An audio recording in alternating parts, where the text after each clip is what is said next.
David, let's go. Do you want to go ahead and start?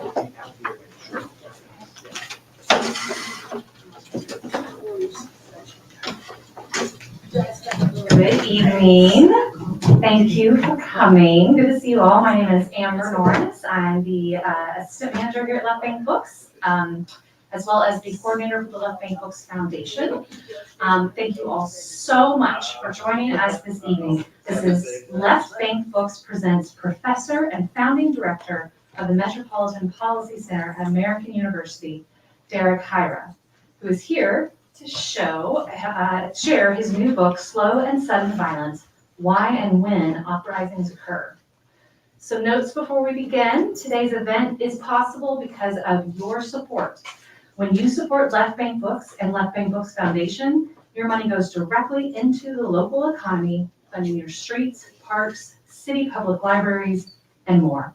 It also helps writers get the support they deserve and allows us to produce events such as this. So thank you all for shopping local, supporting this event, and supporting Left Bank Books. We also want to extend our welcome to our virtual audience this evening. It's right over there. Thank you for joining us. From afar. We at Left Bank have a fantastic calendar of events coming your way. Tomorrow evening, we will host in the store Missouri writer and cartoonist John Elizabeth Stincy with his new short story collection, Bad Houses. This Friday, September 13th, is our event for queer poet and writer Cass Donish with their new collection, Your Dazzling Death Poems, also in the store.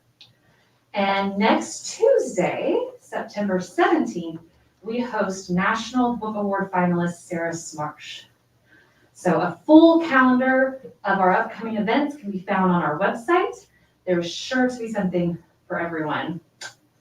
So about tonight's title, Slow and Sudden Violence, Why and When Uprisings Occur.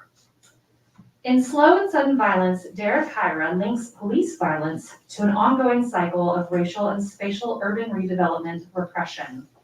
By delving into the real estate histories of St. Louis and Baltimore, he shows how housing and community development policies advance neighborhood inequality by segregating, gentrifying, and displacing Black communities. Repeated decisions to upgrade the urban fabric and uproot low-income Black populations have resulted in pockets of poverty inhabited by people experiencing displacement trauma and police surveillance. These interconnected sets of divestments and accumulated frustrations have contributed to eruptions of violence in response to tragic, unjust police killings. To confront American unrest, Hyra urges that we end racialized policing, stop Black community destruction and displacement, and reduce neighborhood inequality. So about tonight's speaker, Derek Hyra is a professor of public administration and policy and founding director of the Metropolitan Policy Center at American University. His research focuses on neighborhood change with an emphasis on housing, urban politics, and race. Would you all please help me and to warmly welcome Derek Hyra for Left Bank Books.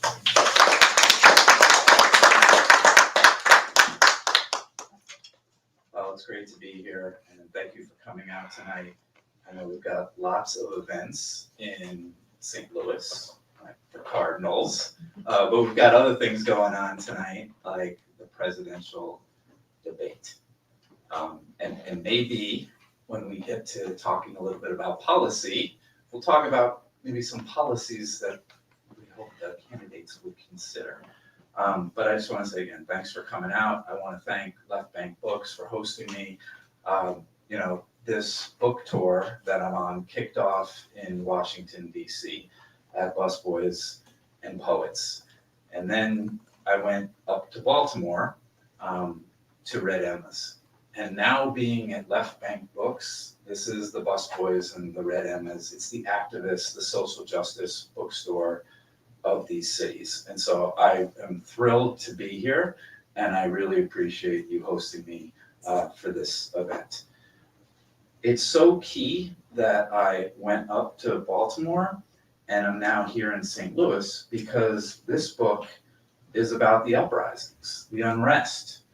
And this is about what Lawrence Brown calls the Great Rebellion, the massive wave of protest and upheaval that we've had from 2014, starting in Ferguson, and then moving all around the country with the murder of George Floyd in 2020.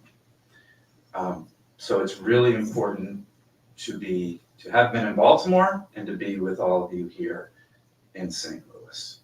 I want to say thank you to a lot of people before I start, because this was a project that took me 6 years.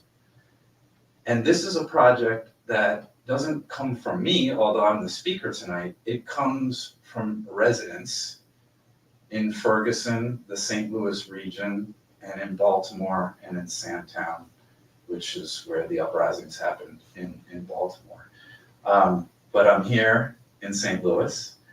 Felicia Pullman is here, and she has some amazing quotes. She was on the Ferguson Commission. She's done so much to elevate the injustices that have happened here in Ferguson and in the region, and to have her here is amazing.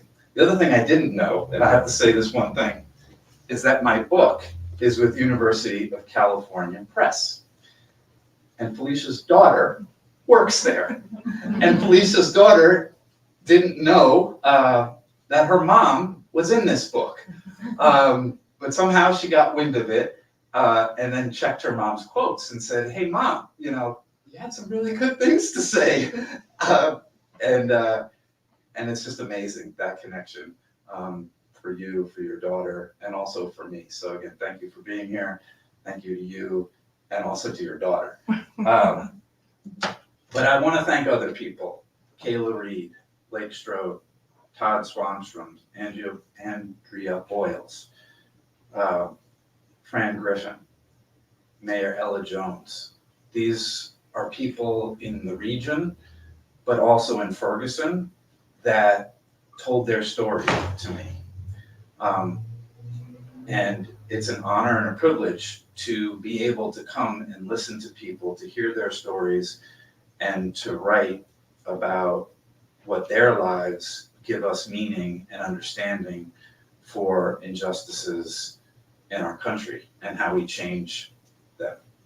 So again, I want to give lots of thanks to everybody who helped with this work. There are many people in Baltimore, but I'm here in St. Louis, so I'm gonna keep it to the STL folks. All right, so this period, the Great Rebellion, it rivals what we saw in our country with unrest and upheaval in the 1960s. In 1968, the Kerner Report was presidentially commissioned to understand what had happened in our country. But we have no government call in the contemporary time period.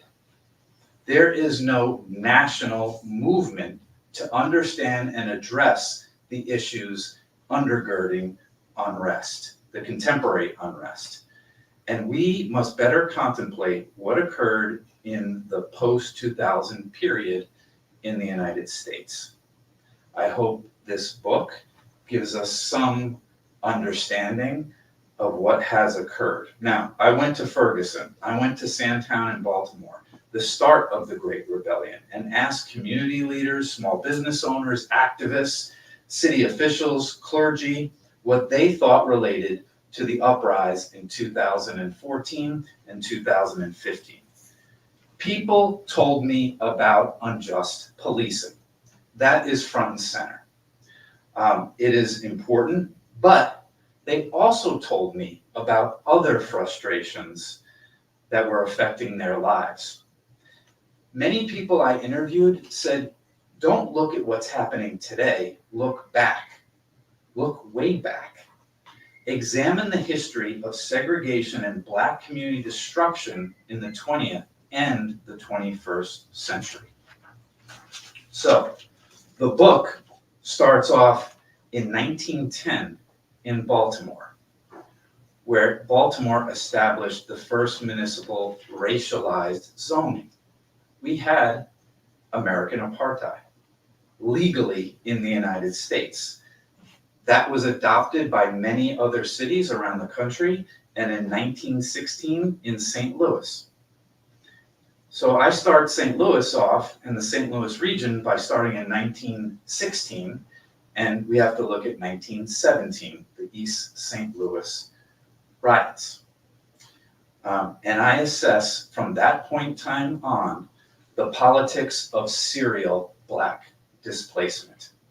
Here in St. Louis, I look at the site where the Arch is now located, Mill Creek Valley, Pruitt-Igoe, the Ville, and Kinloch to understand the circumstances in southeast Ferguson. I focus on the periods of the old urban renewal and the new urban renewal. And so what I mean by that, from 1949 to about 1973, billions of dollars were deployed to run highways through Black and brown communities, to rise up the public housing projects, to segregate people. That was a downtown protection strategy. There were a lot of white business owners that didn't want African Americans to encroach on their properties. So we know the history of the old urban renewal, but what I argue in the book is that we also have a history of the new urban renewal from 1993, maybe all the way up until the present time. We have deployed resources to not protect the downtown, but to expand the downtown. And when we expand the downtown, we gentrify Black and brown communities that are just on the outskirts of the downtown. So I discuss and talk about that the walls of segregation, the projects went up in the 40s, 50s, and 60s. And then the 1990s and the 2000s, the walls went down. The projects went down. And what went up in its place? Gentrified neighborhoods and police surveillance to keep people in their place. So the book connects patterns of urban restructuring, the slow violence of our policies and of Black displacement, to police aggression, the sudden violence. Sometimes people look at the book and they think about it and they say, okay, the slow violence and the sudden violence. So it's the slow violence leading to the sudden violence of the uprise. That's not what the title is about. The title is about the slow policy violence in relationship to the sudden police violence that brings on such a set of frustrations that people go out on the street and they are willing to risk their lives to protest injustices.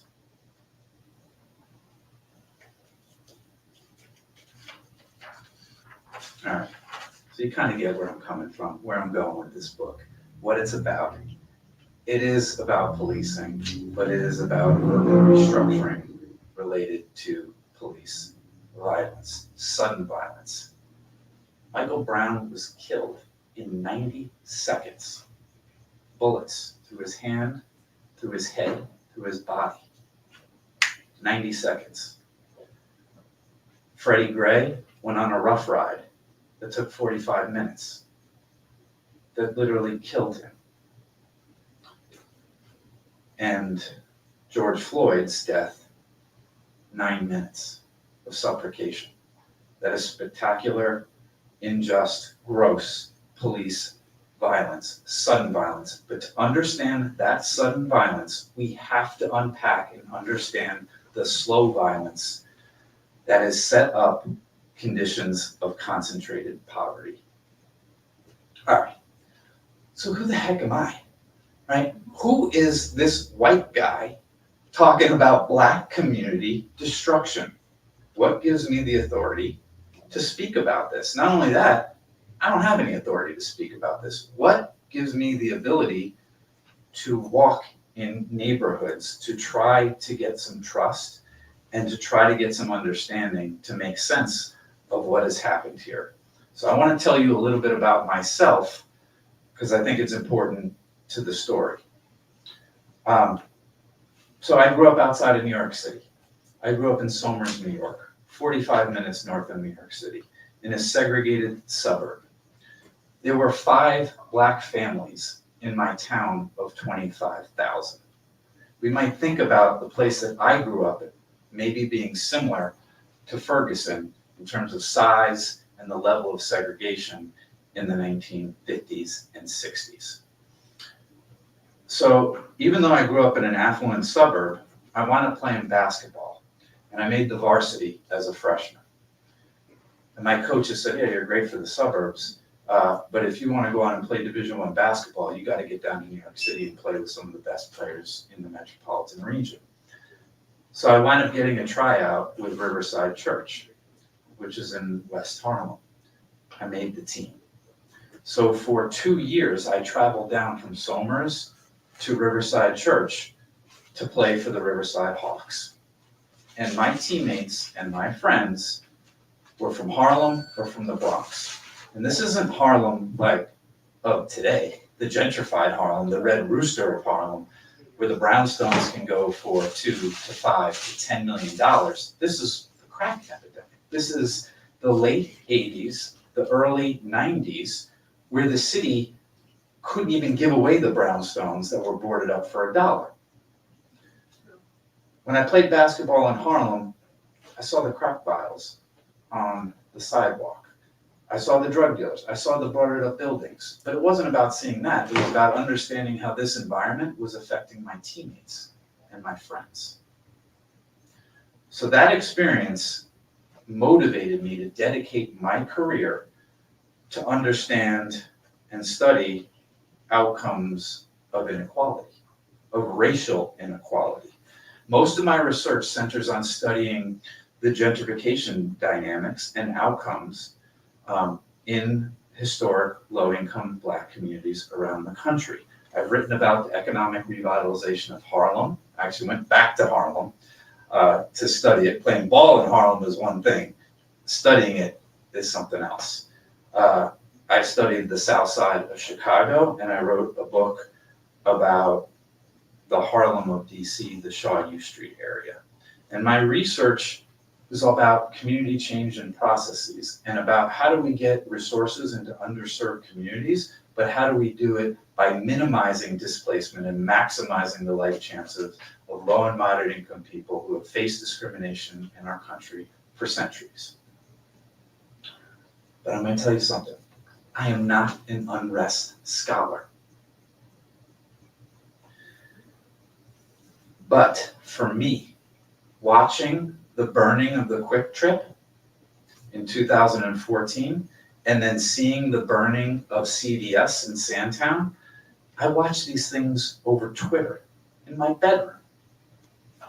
And I thought to myself, I have to go understand what is happening in these communities and what is making people get out on the street and protest and risk their lives. Because they're hitting the streets and they're hitting it hard. And I didn't see that when I was in Harlem, Bronzeville, or Shaw U Street. Something had changed in our country. I wanted to unpack it and understand it. So I want to tell you, for 2 years, from 2016 to 2017, I spent familiarizing myself with the uprising and unrest literature. I wasn't going to step foot in Ferguson or Sandtown without knowing a little bit about some theories about why this occurred, but also I needed to understand a little bit more about what these communities were about. So I did my research before just coming into these communities. And yes, we have theories about absolute deprivation, relative deprivation, institutional racism, and of course, the actions of the police. I, in this book, try to combine these theories to bring a new understanding of the core conditions that undergird people's frustration that related to the hard pushback that hit the streets. Now, there are lots of people writing about policing, and rightfully so. But I had a hunch that the story was more complicated, that it was more nuanced, and that we needed to understand policing, but we had to put policing and the frustrations that people felt related to police violence into a context of understanding how did we even get concentrated poverty pockets that were aggressively policed. All right. So what are the core findings of this book? Why should you buy this book? Why?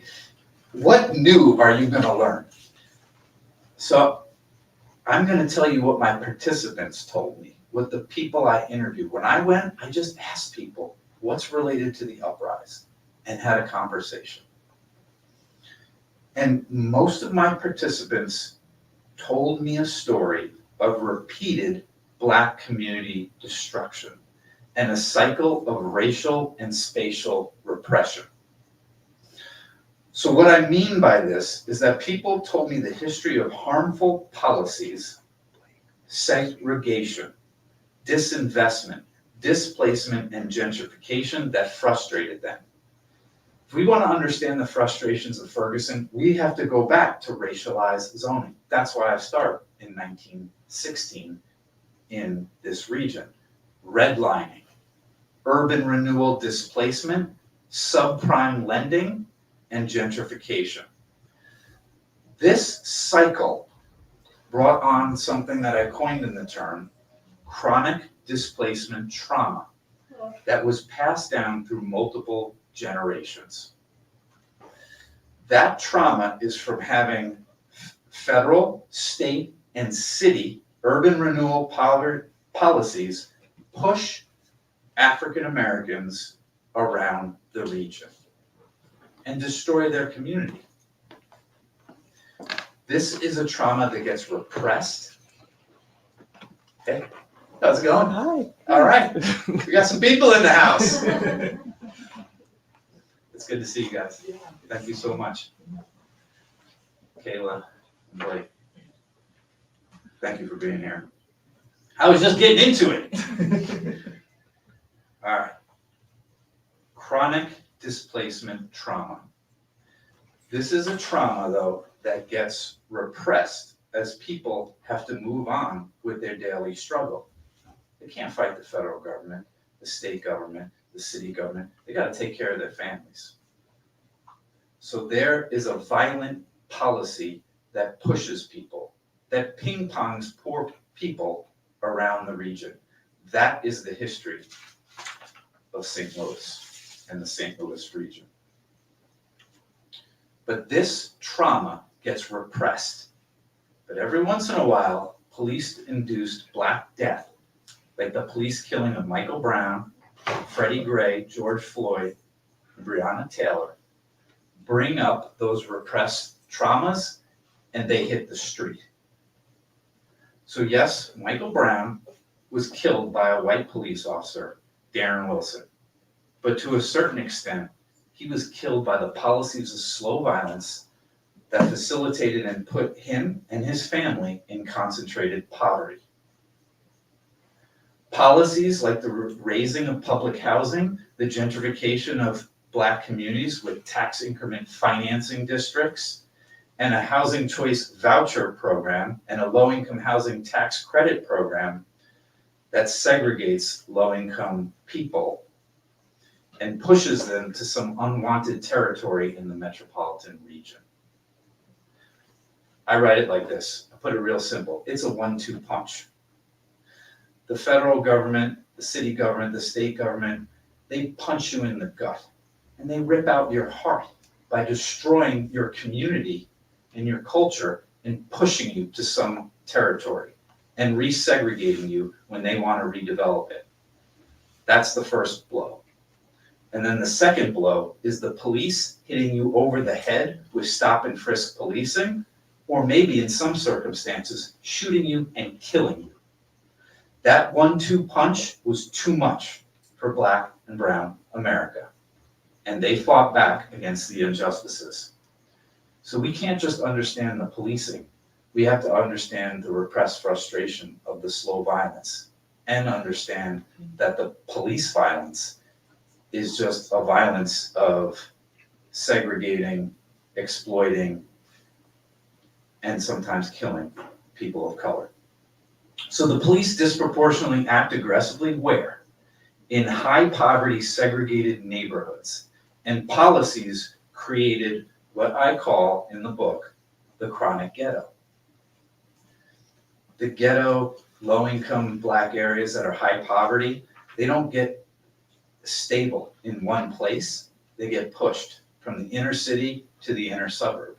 And that's the situation that we have in Ferguson.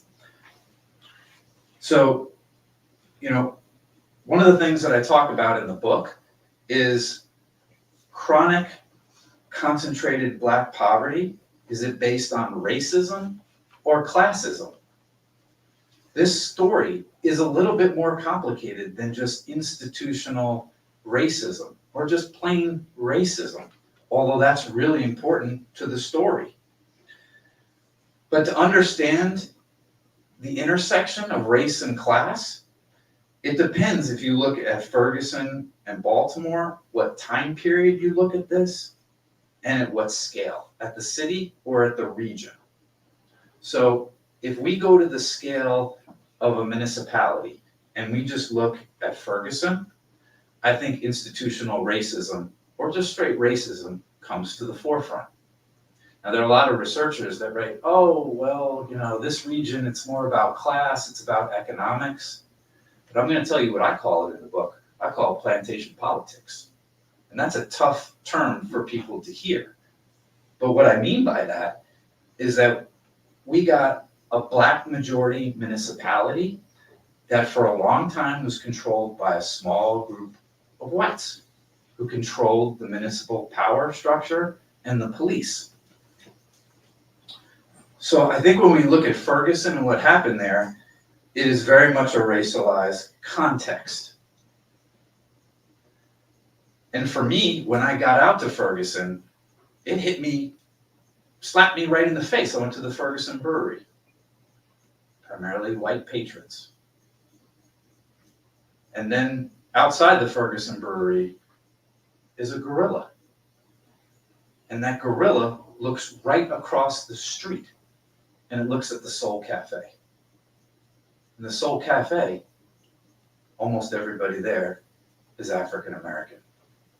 This is some Southern racism, micro-level segregation right in the main street of Ferguson. But if you look at Main Street Ferguson and compare it to Southeast Ferguson, the discrepancy gets even more stark. It's a story of race, but it's a story of class. Now, but what about when we turn to Baltimore? Now the script may flip. If we look at Baltimore and we look at redlining and institutional racism during the older renewal, yeah, it's a bunch of white people controlling the power structure and the politics and are just using it to displace Black communities. But now, if we get up to the contemporary time period, Baltimore has had a strong Black political leadership since 1987. That's when the city elected Kurt Schmoke. Kurt Schmoke was a football star in Baltimore. He also was an amazing scholar. He went to Yale, then he was a Rhodes Scholar. Then he got his law degree, and then he came back to Baltimore and got elected mayor. But the cycle of racial and spatial repression repeat itself even with strong Black political representation. I argue in the book that the history of institutional racism embedded in our housing and community development policies, structure, inequality, community conditions, regardless of who's control of the municipality. So I know we have a Black mayor here in St. Louis. Ferguson has elected another Jones, Ella Jones. But we have to ask ourselves, have the conditions of concentrated poverty changed? And I know that's difficult to try to unpack and understand. But I argue in the book that racial representation is not enough. It might be insufficient. We might have to move the policy push from racial representation to racial recognition. And I'm going to unpack that in a second. But hold on a second. We got a good turnout. We got some people here, because I know we got the presidential debate tonight. Yeah, all right. Because I don't know who's looking forward to that. I may just say, forget it, and go to the baseball game over here instead. But I'm going to listen. I'm going to watch. But I want to talk policy now. What does all this mean for contemporary policy? What should we be pushing? And I know we got some people in the audience that are pushing pretty hard on the policy front. So I want to hear their opinions, and their opinions are also in the book. But I end the book with some ways to mitigate unrest circumstances. So of course we have to reform the police. We have to stop the sudden violence. But we can't just completely focus on that. We also have to reduce the slow violence. We have to short circuit the cycle of racial and spatial repression. So how do we short circuit that cycle? One, we have to stop Black displacement, period. And I know we're going to get some researchers out there at WashU, at Johns Hopkins, that say, oh, it's all about economic mobility. I mean, displacing, we're doing people a favor by displacing them, getting them out of concentrated poverty. But have we really thought about the consequences of displacement? Have we really quantified chronic displacement trauma and what that does for families over multiple generations? I don't think we have. I don't think we understand that. I don't think we really know. So based on what I've seen, the testimony that I've been given from people, we got to stop Black displacement. But that's not easy to do. So how do we do it?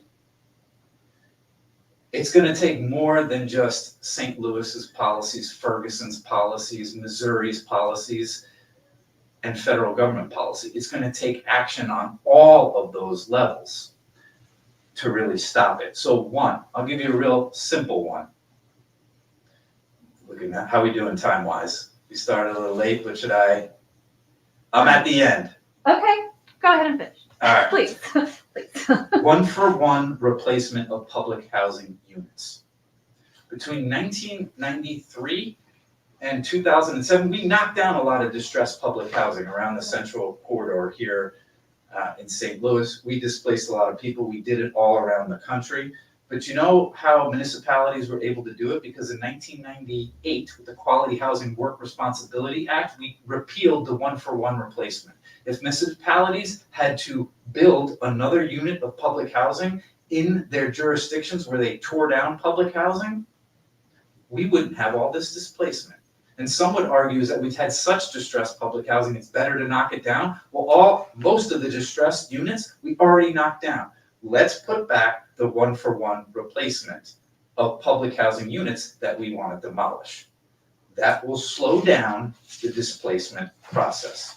We also have to invest in Black communities in an equitable way, like linking tax increment financing that is all over the St. Louis region, that is so related to displacement. We have to link that with affordable housing. If developers want some of those funds, they can do some economic development in low-income areas, but they better build subsidized housing as well to minimize the displacement. We also, there's going to be some displacement. I'm not like in na-na land. I've served as a board chair of a public housing authority. I know how difficult it is to rehab public housing with the pennies that are being, distributed from the federal government. So there will be some displacement. Also, some people want to choose to get out of the projects. But we have low-income housing tax credit programs that basically segregate poor people. and the housing choice voucher program, which people get a voucher when they get displaced from public housing, segregates people. So we have to reform those programs so that people who want to get access to low-income housing tax credit properties or use the housing choice voucher program get into opportunity neighborhoods and not segregated neighborhoods. When we talk about Southeast Ferguson as the highest concentration of low-income housing tax credit units in Missouri. And many of the people in those units have a Section 8 voucher. And many of those people were displaced at some point in time from public housing, whether it was public housing in the suburbs or in the central city. We have to reform those programs. So as I said, to do this, we need more than racial electoral representation. We need racial recognition. We need policymakers who understand the racial harms of the past and are willing to implement race-specific policies. We need housing reparations to address the harms of redlining, subprime lending, and a whole host of other policies that have been discriminatory that have led to the disparities in home ownership. 70% of whites own homes in America, only about 40% of African Americans own homes. If you don't own your home, your chances of being displaced skyrocket. So we need the Federal Housing Administration to subsidize loans. We don't need any more subprime loans. We need to reduce displacement and increase racial equity. So now I'm ready to conclude. So get your questions ready because I want to have a good dialogue. This book is about the context of unrest in America. And I hope that I've convinced you that the uprising frustrations were not just about unjust policing. They were also about a set of harmful urban development and housing policies that disrespected and destroyed Black communities. If we want to minimize unrest in America, we must have police and policies that respect and uplift Black communities. Thank you.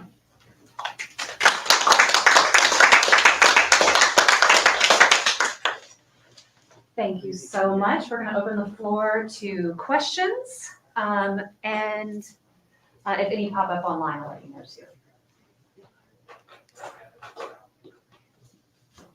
Kayla, you gotta ask them. You're over there texting, I know, doing something. You don't even have to ask a question, you just need to comment I need to comment? with whatever you want. Okay. Yeah, I was wondering, if you want to have one. It's just for the online folks.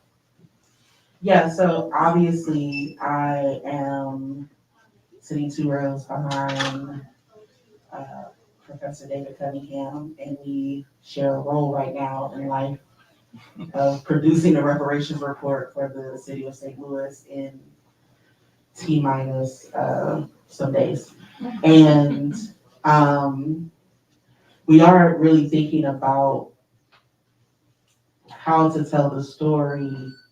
I'm particularly thinking about, because I own this section of the report,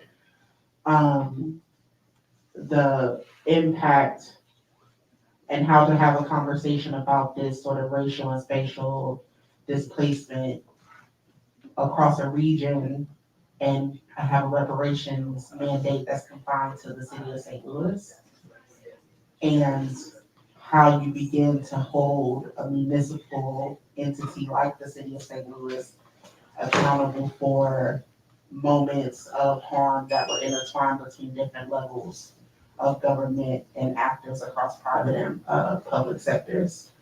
And I think, so I was typing, but it was mostly taking notes. And thinking about how we connect, because I think it's very simple to say, like, we need to increase subsidized housing as a demand to the harm. But then the thing that happens with electeds that we know is people who work to get people elected over the last 2 years is the how just gets left in the ether. And there's a demand and there's a need and there's no pathway to actualizing it. And so I'm sitting both in the seat as chair of this commission, thinking about what the demand should be on paper, but also feeling a deep organizing obligation to help draw a pathway to that being realized. You gonna call them Blake names? Yeah. Question back here? She doesn't. Oh, she left. No, I don't have anything. Well, Kayla, I just want to say that, I mean, your organizing work is so key. I mean, I just lay out these broad strokes, but you bring out folks, and you need to mobilize to make it happen. And without the mobilization, it's not gonna happen. And the book ends with your words, that to keep elected politicians' feet to the fire, we need resources to community-based organizations like yours. And that's in part federal government money. The community development block grant has been stripped. That sometimes goes to community organizations, foundations. But oftentimes in the DC region, foundations will give money for affordable housing. And then I ask them, how many are you giving money to a community organization that's mobilizing people in a gentrified space? And then everybody looks at the ground, they start looking at their phones because no one's doing that. So we need to get resources into community organizations, right? To make any recommendations realized. And also, I'm an outsider. I'm not doing anything here. I'm not doing anything in Baltimore. I live in DC. It's all about what local people are going to galvanize around and do. So my recommendations are just from a high level, but it doesn't really matter. What matters is people on the street and what gets them out and motivated, and then you go.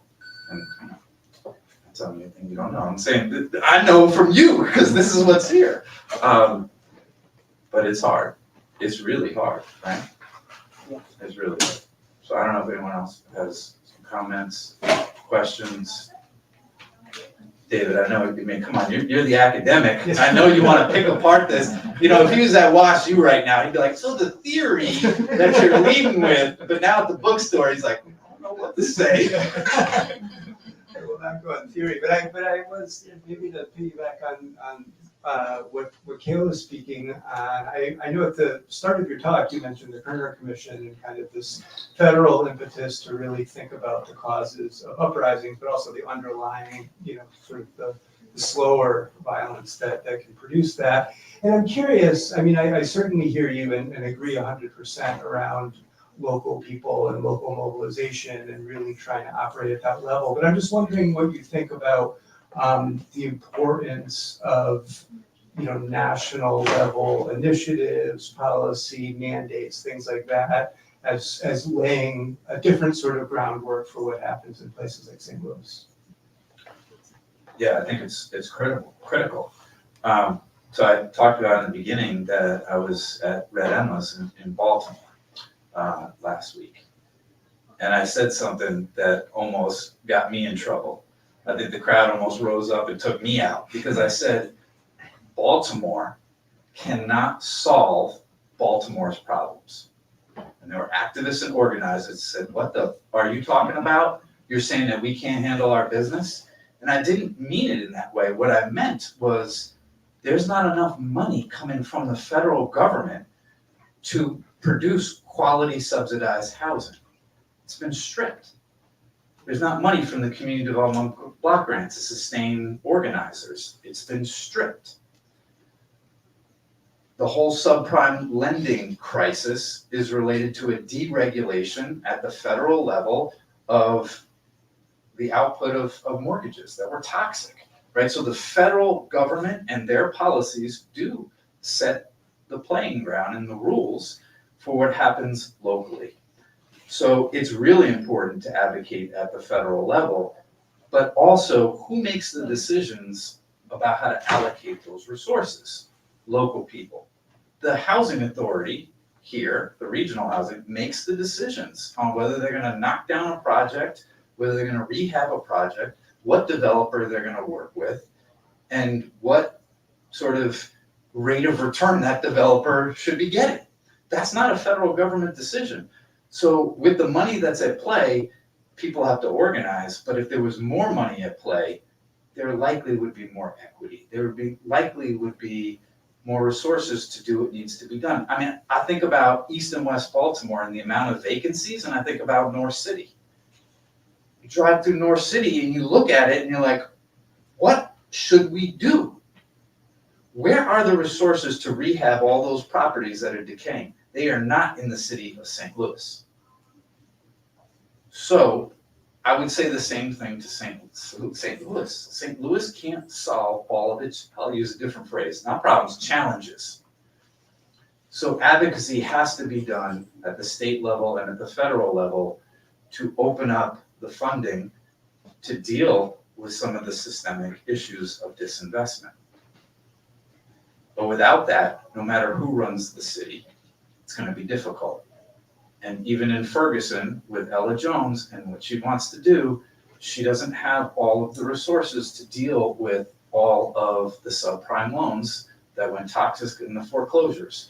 What is she going to do about Southeast Ferguson? How can she redevelop that in an equitable way? She has a plan, and the plan is to raise it all down and bury the memory of Michael Brown and gentrify the space. But if there was more money coming in from the federal government, from the state government, maybe there could be an equitable plan to keep all the low-income people that are there and bring in upper-income people and resources without displacement. I know that was a long answer, but I hope I hit on some of the thoughts and questions that you had. Thanks. I have a question. I'd like to hear more about holding local officials accountable to their promises, especially progressive politicians.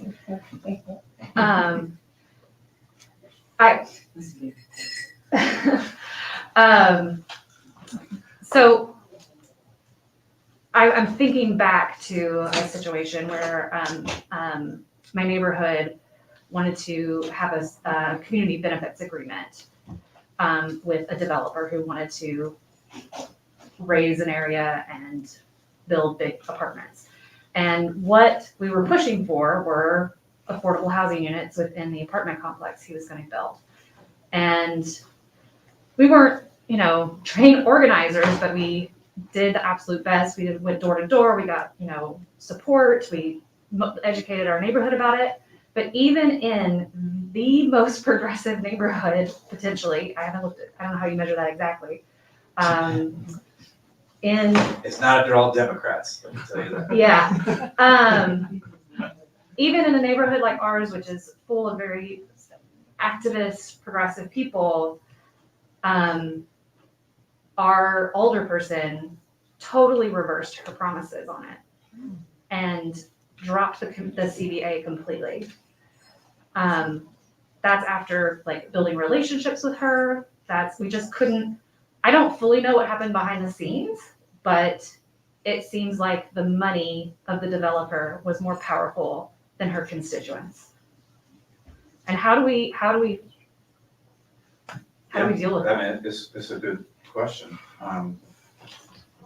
It's sort of like, my answer to Kayla her answer was get some more resources into progressive community-based organizations. But he said the community that you got has that, and then trying to push back on politicians who get elected with resources from developers, and they figure out, how much of that money do they need to get reelected, and sometimes they don't go with the community-based organization or with their voting base. They go with the smaller base of developers to get the campaign contributions. So maybe the solution is to get the campaign contributions out of elections. That's really hard to do. But if we don't do that, then you gotta mobilize the votes to throw out the politician that kind of stabbed you guys in the back. But I will tell you that that's hard to do. I mean, and I'll just make it personal. I advocate for all of these policies, but I live now in like the Somers, talk about Somers, I don't know somebody late where I grew up, but now I live in the Somers of Northern Virginia. It's 70% Democrats and everyone's loaded and's got money to go to the public school. So I joined the planning commission to try to get affordable housing in an extremely affluent community just out of DC. And everybody on the city council is Democrat. Our mayor is Democrat. And I have tried to do in real time what I just talked to you guys about. I tried to link tax increment financing or tax increment financing like structure, a rezoning that upzones to allow for more units so developers make more money and the tax base becomes bigger, but link it to the increased tax base going to affordable housing. I got it passed through the planning commission. I thought, all right, we passed it through the planning commission. The city council is gonna sign off. City council tanked that thing. Threw it in the garbage, never passed. I got stabbed in the back. By my friends, by my neighbors, by the people who my kids play with their kids. But they don't want affordable housing. So what do? People have said to me, you just gotta run for office. I'm like, well, wait a minute now, like I still have young kids, that's tough. But the solution, I see it, is we have to get a new city council. So I've gotta advocate against my neighbors and friends. That's what you might have to do, if you wanna make this change, but it's hard. People will say they're for affordable housing, oh yeah, but then when they vote a different way. And I'm sure the politician you were advocating and trying to get on board said to you, absolutely, absolutely, and then in the vote said, absolutely no. You gotta be able to follow through and say, look, I respect you, I have a relationship with you, but I don't want you as my elected official.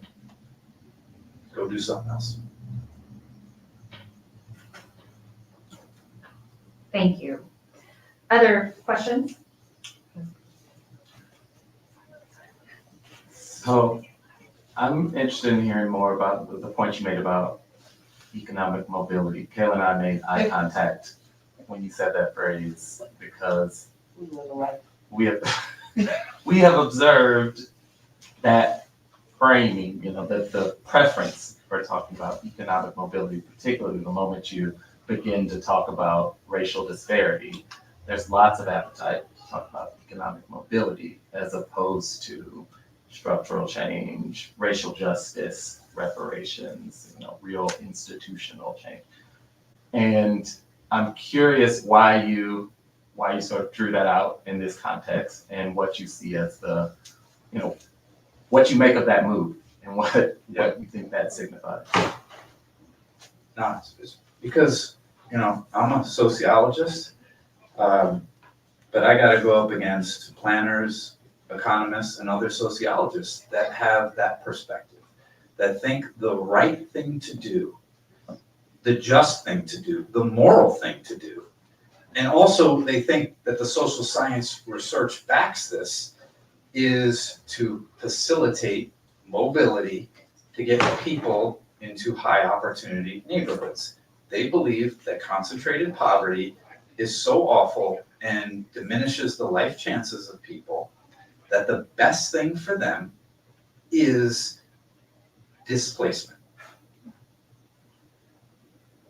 And I lead with, I don't think they've quantified the harms of the displacement and the trauma.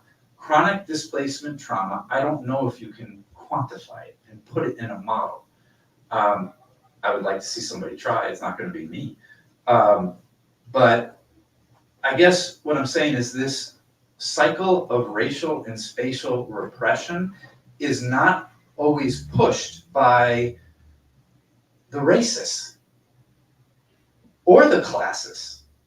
It is perpetuated by the do-gooders, that the liberals that feel like, oh my God, there's been so much racial harm, we just gotta knock the projects down and get people to something different, something else. But the reality is most people in those high concentrated poverty pockets when the displacement happens, end up in another poverty pocket. Yes, we have some studies that show that people get to some opportunity and maybe increase their life chances or their economic earnings or their kids get greater education, but it's not the full sample. And now I'm just gonna be honest, I'm friends with her, Stephanie DeLuca. She's at Johns Hopkins University. She has plenty of books with Kathy Eden about displacement from Baltimore and economic opportunities for people that get displaced, and some go out to the suburbs. And they have documented the increased opportunity of people who went out to the suburbs. That's like half the sample. The other sample just got pushed back from the inner harbor and reconcentrated, or the concentration of poverty got worse in Sandtown and West Baltimore, East Baltimore. And they got hit over the head by the police, and we know the story. So I hope that my book balances out that economic mobility story of all the people that were displaced from the projects, and we say, oh, we've got some good findings here about mobility and where people go, but we have another part of the story. The other part of the story is the uprising and the Great Rebellion. That, I think, or at least I'm arguing, is the unintended consequence of what we just did with displacing public housing, with tax increment finding and gentrification, and with the subprime lending crisis. What we did in the 1990s and the 2000s with our policies sets up the context for the reshuffling of poverty pockets in our metropolitan region, and then the aggressive policing where they end up. And a lot of people ended up here in a place like Ferguson in the suburbs, and in Baltimore, they stayed in the city, but just a little bit further out.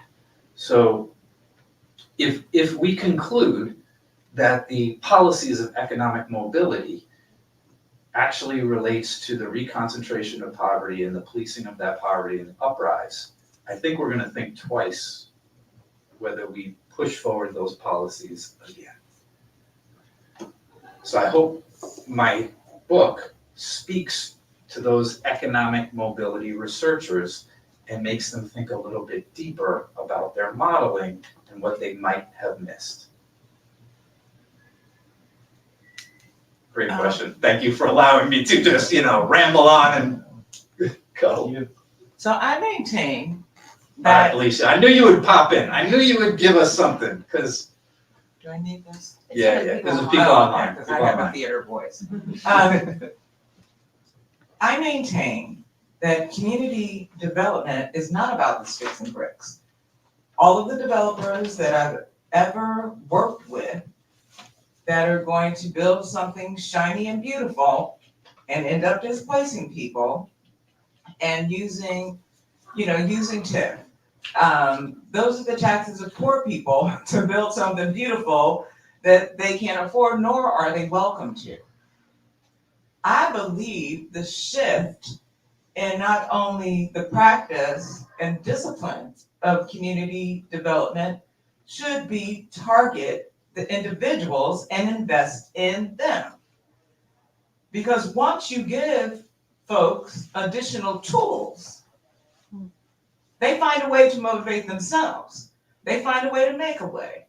They can get an education or they can get a job once you've invested in the people. Because poverty is a plague. It is a real disease, and it needs to be treated like a disease.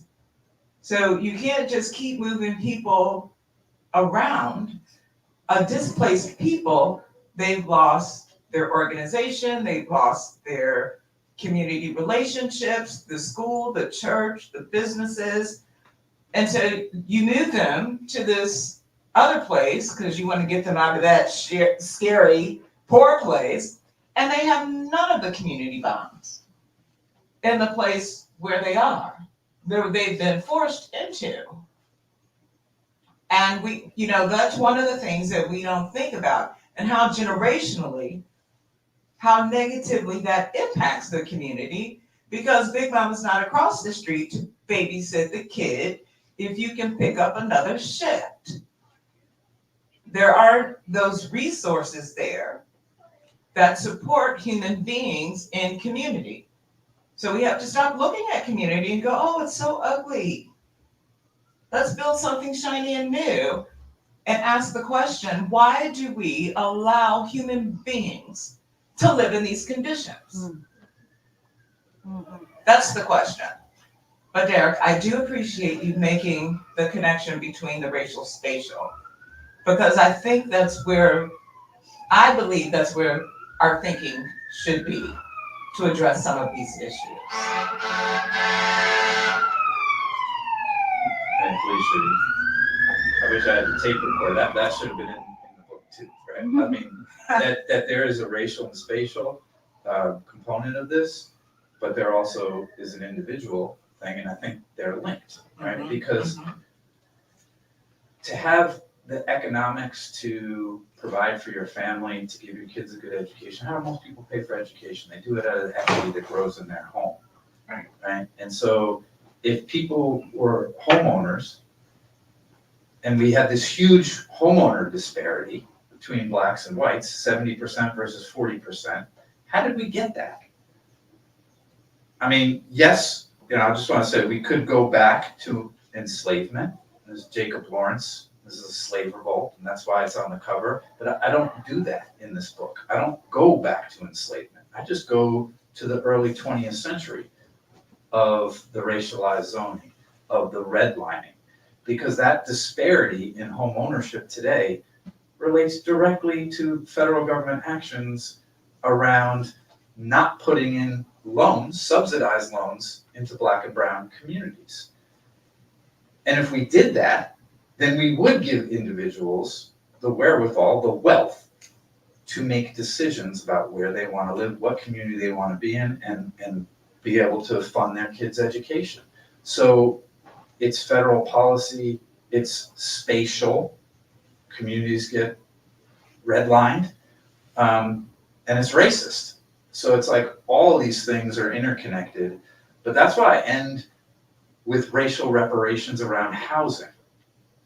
Because it's not too hard for families to prove where they grew up and lived and how they were discriminated against, whether it's through racialized zoning, redlining, all throughout the 20th century, subprime lending, or the knocking down of public housing and the harm and displacement that caused. And then once you can document that the federal government, the local government, the state government discriminated against you, you should get a subprime loan. And what I mean by subprime is below prime. Prime is like 7%, 8% now. So if you proved you were discriminated against, the FHA, Federal Housing Administration, should give you a loan or a subsidized loan for 5% or 4% below the market rate so that you can grow individual wealth. I don't know if we have the political will to do that, but I think that addresses the spatial and the individual connection that you just made. But it's going to be a tough one to ever get passed. I can tell you that. But I think community level phenomenon relate to individual outcomes. And we need to think about them together. And we need policies that deal with the community level, but also at the individual level. And that's why I went with the racial reparations around housing and home ownership. Thank you so much. I wish we could keep talking, but I want to be respectful of everyone's time. So help me give a round of applause for Derek Hyra. And we have the copies of the book for sale at the front desk. And Derek is here to sign copies as well. And thank you all very, very much for coming out and having this important conversation. Thank you.